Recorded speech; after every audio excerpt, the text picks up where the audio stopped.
कोई डॉक्टर आपको कहता है कि हार्ट की आर्टरीज में, वेन्स में ब्लॉकेज है, 70% तक है, तब तो आप बिल्कुल हंसी खुशी रहिए, कोई चिंता की बात नहीं। 75 है, 80 है, 85 है, तो आप चिंता करिए और इस ब्लॉकेज को निकालने के लिए कुछ काम शुरू करिए। आप बोलेंगे ऑपरेशन है, ऑपरेशन उसका इलाज नहीं है। क्यों इलाज नहीं है मैं बताता हूं आपको। ऑपरेशन होता क्या है? एक ऑपरेशन है जिसमें आपको एंजियोप्लास्टी किया जाता है। एंजियोप्लास्टी में क्या होता है कि मैंने बताया, ये जो एक तरह की आर्टरी है, मान लीजिए इसमें से ब्लड जाना है और ये रुक गई है, तो डॉक्टर एक छोटी सी स्प्रिंग है वो आपके आर्टरी में डालेगा, कट करेगा, यहां से आर्टरी को उठाएगा और स्प्रिंग उसमें इंसर्ट कर देगा। वो स्प्रिंग इतनी बड़ी होती है, वो जो बॉल पेन में आपने देखा है कि स्प्रिंग होती है, एग्जैक्टली वही स्प्रिंग, एग्जैक्टली वही स्प्रिंग, बस उसपे मेडिकेशन किया हुआ होता है, दवा उस पर लपेटी हुई होती है। वो स्प्रिंग 10 रुपए की बनती है, लेकिन आपके हार्ट में डलने के बाद उसकी कीमत 2 लाख रुपए हो जाए, सिर्फ 10 रुपए की बनती है। आपको हैरानी होगी ये जानकर कि इतनी लूट मची है। हाँ, इतनी ही लूट मची है इस देश में। 10 रुपए की चीज को आपके हार्ट में डाल के वो कहेगा कि अब तो 2 लाख का बिल हो गया, 2.5 लाख का बिल हो गया, 3 लाख का बिल हो गया। आपको पता नहीं है, आप क्रॉस चेक नहीं करते और हम ये मान के बैठे हैं कि ये तो भगवान है जो डॉक्टर है, लेकिन आपको मालूम नहीं है कि भगवान जब होता था डॉक्टर तब होता था, अब नहीं। अब तो वो शैतान से भी ज्यादा खतरनाक है। भगवान फिर भी आपकी जान ही लेगा, ये तो इतना शैतान है कि जान भी लेगा, पैसे भी निकाल लेगा आपके घर से। हाँ, ये तो शैतान से भी ज्यादा खतरनाक। इसलिए मैं आपको थोड़ा अवेयर करना चाहता हूं कि हार्ट की प्रॉब्लम लेके कभी भी किसी डॉक्टर के पास आप जाएं और कोई डॉक्टर आपको ये कह दे कि आपका कोलेस्ट्रॉल बढ़ गया, इसके कारण ब्लॉकेज आ गया है, या ट्राइग्लिसराइड बढ़ गया, इसके कारण ब्लॉकेज आ गया है, तो आप बिल्कुल मत घबराइए जब तक आप अपनी रिपोर्ट नहीं देख लेते कि इसमें कितना % है। अगर 70 या 70 से नीचे है तब तो चिंता करने की बात ही नहीं, घर आइए, आराम से सोइए, खाइए पीजिए।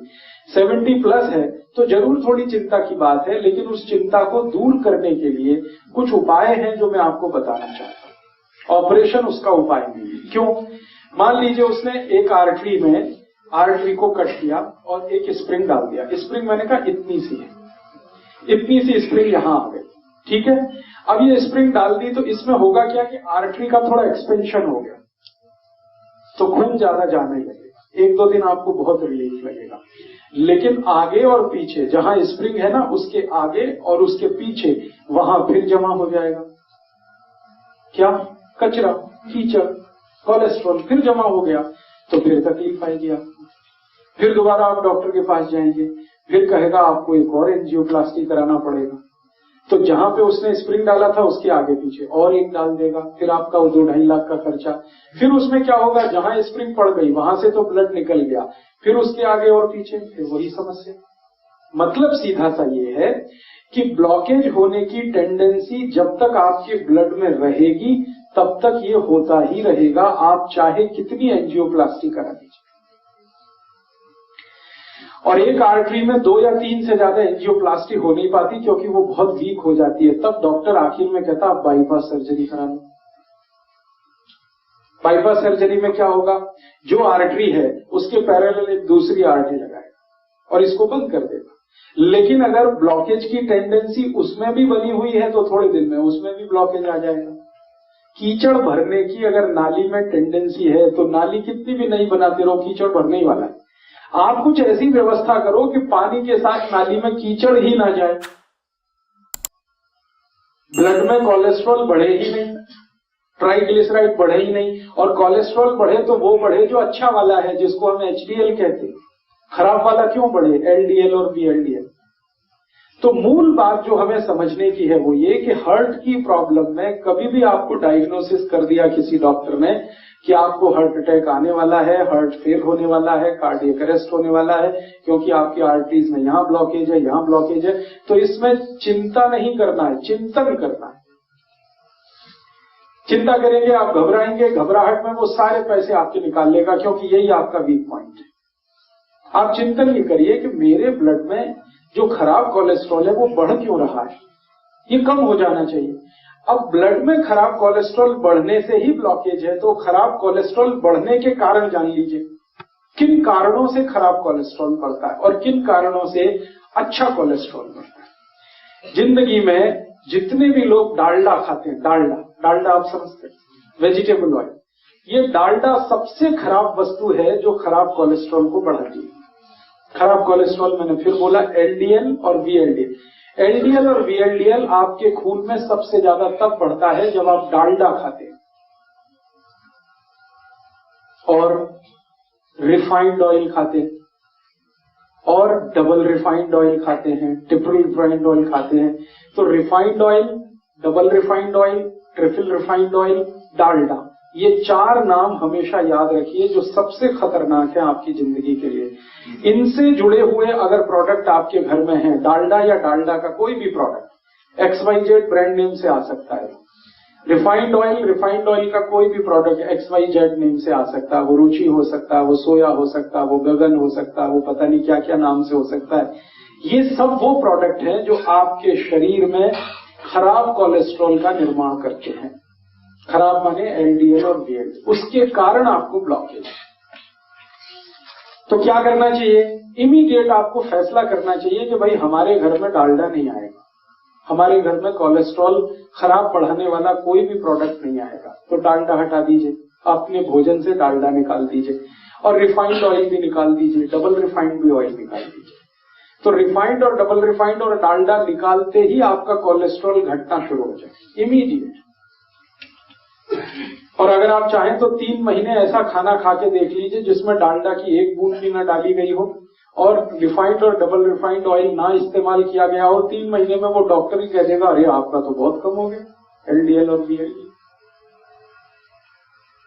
तो कारण आपको पता होना चाहिए। कारण सबसे बड़ा जो है बैड कोलेस्ट्रॉल, खराब कोलेस्ट्रॉल जो हार्ट अटैक लाता है, कार्डियक अरेस्ट लाता है, उसको लाने वाला जो प्रोडक्ट है, जो वस्तु है आपकी रसोई में, वो डालडा है, रिफाइंड ऑयल है, डबल रिफाइंड ऑयल। अब आप उल्टा कहेंगे कि डॉक्टर तो सब बोलते हैं रिफाइंड ऑयल खाओ, हार्ट की प्रॉब्लम से बचना है तो डबल रिफाइंड खाओ और अच्छा है। डॉक्टर इसलिए बोलते हैं कि उनका आपस में एक दूसरे के साथ जबरदस्त कनेक्शन है। रिफाइंड और डबल रिफाइंड ऑयल बेचने वाली कंपनियों का डॉक्टरों के साथ कनेक्शन है। डॉक्टर उनका जितना भी प्रिस्क्रिप्शन करेंगे कंपनियों का धंधा चलेगा, कंपनियों का धंधा चलेगा तो डॉक्टरों का भी धंधा चलेगा। लोग जितना ज्यादा रिफाइंड और डबल रिफाइंड खाएंगे उतना हार्ट अटैक आएगा, उतना हार्ट अटैक आएगा तो डॉक्टरों की भी चांदी है, कंपनियों की भी चांदी। इसलिए आप विज्ञापन देखकर टेलीविजन पर कभी भी जिंदगी के बारे में फैसला मत करिए। टीवी पर ऐसे ऐसे विज्ञापन आते हैं, कोई पत्नी अपने पति के बारे में बात करती हुई कहती है कि इनको तो ये तकलीफ है तो मैं उसी दिन से सोया वनस्पति ऑयल ले आई, तो ये ऑयल ले आई, तो वो ऑयल ले आई। बस यही खतरनाक, क्योंकि एक भी विज्ञापन सच नहीं होता और सच विज्ञापन करने की उनकी कोई जवाबदारी नहीं है, क्योंकि सरकार ने उनको झूठ बोलने का लाइसेंस दिया। एक भी विज्ञापन सच नहीं होता और सच बात विज्ञापन में बताई नहीं जाती। तो आप टीवी विज्ञापन देखकर कभी भी ये डिसाइड मत करिए कि हमारे घर में क्या लाना है क्या नहीं लाना। वो ऑयल के बारे में है तब तो बहुत कॉशियस है। तो आप जैसे ही डालडा हटाएंगे, जैसे ही ये रिफाइंड और डबल रिफाइंड ऑयल हटाएंगे, 3 महीने आप देशी घी में खाना बना के खा लीजिए, देशी घी। आप देखेंगे आपका कोलेस्ट्रॉल कम होना शुरू हो जाएगा, ट्राइग्लिसराइड कम होना शुरू हो जाएगा। अब ये महत्व की बात है जो आपने कहा वो भी नकली है, तो असली बना लीजिए घर में। दूध आपके पास आता है, दही बना लीजिए, उसमें से मक्खन निकाल लीजिए, मक्खन को गर्म करके घी बना लीजिए, वो आपके घर में ही है। मेरा कहने का मतलब ये है कि आप घी के लिए देशी घी जितना ज्यादा खाएंगे बैड कोलेस्ट्रॉल उतना कम बनेगा, डालडा जितना खाएंगे बैड कोलेस्ट्रॉल उतना ज्यादा बनेगा, रिफाइंड और डबल रिफाइंड खाएंगे और ज्यादा। तो पहली बात अपने जीवन में याद रखिए कि हार्ट से जुड़ी हुई किसी भी प्रॉब्लम में तेल तुरंत बदल दीजिए। फिर आप बोलेंगे अच्छा डालडा छोड़ दिया, तो डालडा छोड़ के घी पे आ जाइए। और घी में मैं आपसे कह चुका हूं कि गाय का हो तो बहुत अच्छा है। गाय का घी जिस पर 12 साल मैंने रिसर्च किया है, 1 ग्राम भी कोलेस्ट्रॉल नहीं बढ़ने देता। गाय के घी में ऐसी तासीर है। हाँ मैं बताता हूँ, 1 मिनट। गाय का घी 12 साल तो मैं रिसर्च कर लिया, हजारों साल हमारे ऋषि मुनियों ने रिसर्च कर लिया। गाय का घी 1 ग्राम भी कोलेस्ट्रॉल किसी का बढ़ने नहीं देता, कितना भी खा ले, 1 ग्राम भी नहीं बढ़ने देता। बढ़ने देता है जो घी, वो भैंस का।